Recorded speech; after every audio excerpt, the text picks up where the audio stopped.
वालेकुम फ्रेंड्स, कैसे हैं आप लोग। आज मैं आप लोगों के साथ जो डिस्कस करूंगी वो है क्रेनियल नर्व्स।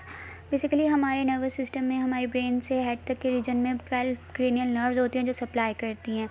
एक ऐसी क्रेनियल नर्व है इन 12 के अंदर से एक्सेप्शन में आती है जो हमारे एब्डोमेन के रीजन को भी सप्लाई करती है। सो अगर हम बात करें नर्व्स की तो मैंने आप लोगों को पहले बताया कि हमारी बॉडी में हेड वाले रीजन में 12 क्रेनियल नर्व्स के पेयर्स में होती है, ये पेयर्ड फॉर्म में होती हैं।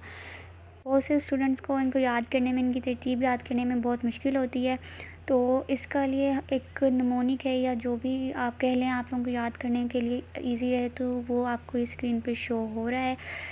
ये एक निमोनिक है olfactory, optic, oculomotor, trochlear, trigeminal, abducens, facial, vestibular, glossopharyngeal, vagus, accessory और हाइपोग्लोसल। इनको याद करने के लिए तरतीब से। अब बहुत से बच्चों को ये भी मसला होता है कि हम कैसे याद करें कि कौन सी सेंसरी नर्व है, कौन सी मोटर नर्व है और कौन सी मिक्स्ड या बोथ नर्व है। तो इसके लिए भी एक निमोनिक है जो ये आपको स्क्रीन पे शो हो रहा होगा। ये ऐसे है कि some say marry money but my brother says big brain matter most. ये एस से जो बन रहे हैं ये सेंसरी हैं, एम से जो बन रहे हैं ये मोटर हैं और जो बी से बनेंगे वो होंगे बोथ या मिक्स्ड। सो अब हम सीक्वेंस वाइज अगर हम चलें तो सबसे पहले हमारी जो नर्व आती है वो ओल्फैक्टरी नर्व आती है। ओल्फैक्टरी का जो ताल्लुक है वो हमारे स्मेल से है, हमारी नोज़ से है।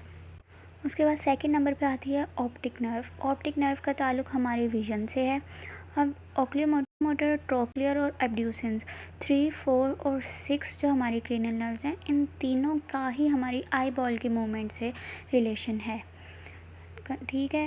उसके बाद फिफ्थ क्रेनियल नर्व जो है ट्राइजेमिनल, उसका काम जो है वो हमें हेल्प करती है च्यूइंग में। पेन, टच, प्रेशर जो है ये हमारे मैंडिबल के लेवल से होती है।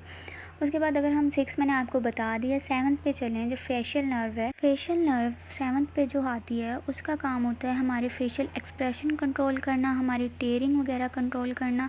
इसके अलावा जो इसकी सप्लाई है वो हमारी है, अगर हम अपनी टंग को 3 पोर्शन में डिवाइड करें तो जो एंटीरियर 2/3 पोर्शन है इसको जो सप्लाई कर रहा है वो भी हमारी फेशियल नर्व सप्लाई कर रही है।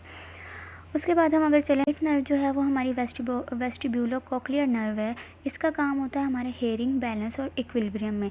जो वेस्टिब्यूलर पोर्शन है इस नर्व का वो हमारा, इसमें एक फ्लूइड प्रेजेंट होता है जो हमें बैलेंस करवाता है, हमारी हेड मूवमेंट वगैरह करवाता है, जबकि कॉक्लियर पोर्शन है वो हमें साउंड वगैरह सुनने में हेल्प करता है। अब 9th की अगर हम बात करें तो वो है ग्लोसोफेरेंजियल नर्व। तो ग्लोसोफेरेंजियल नर्व है, इसका काम बेसिकली हमारी स्वेलिंग में होता है और जो हमारी टंग का पोस्टीरियर 1/3 पोर्शन जो है उसको भी ये सप्लाई करती है। उसके बाद अगर हम बात करें वेगस नर्व की, जो एक एक्सेप्शन भी है, इसका काम होता है जैसे 9th का काम है स्वेलिंग में, इसका काम भी स्वेलिंग डाइजेशन में इसका काम है। उसके अलावा ये हमारा बीपी कंट्रोल करवाती है, हमारा हार्ट रेट कंट्रोल करवाने में मदद देती है। उसके अलावा ये नर्व हमारे एब्डोमेन के पोर्शन में आती है, तो ये हमारे चेस्ट, हमारे जो विजराज हैं, लंग्स, लीवर, हार्ट, इधर भी ये सप्लाई करती है। उसके बाद 11th जो नर्व है वो हमारी एक्सेसरी नर्व है जो हमारी नेक की मूवमेंट को कंट्रोल करवाती है। उसके बाद 12 जो है वो हाइपोग्लोसल नर्व है जो हमारी टंग मूवमेंट को कंट्रोल करती है।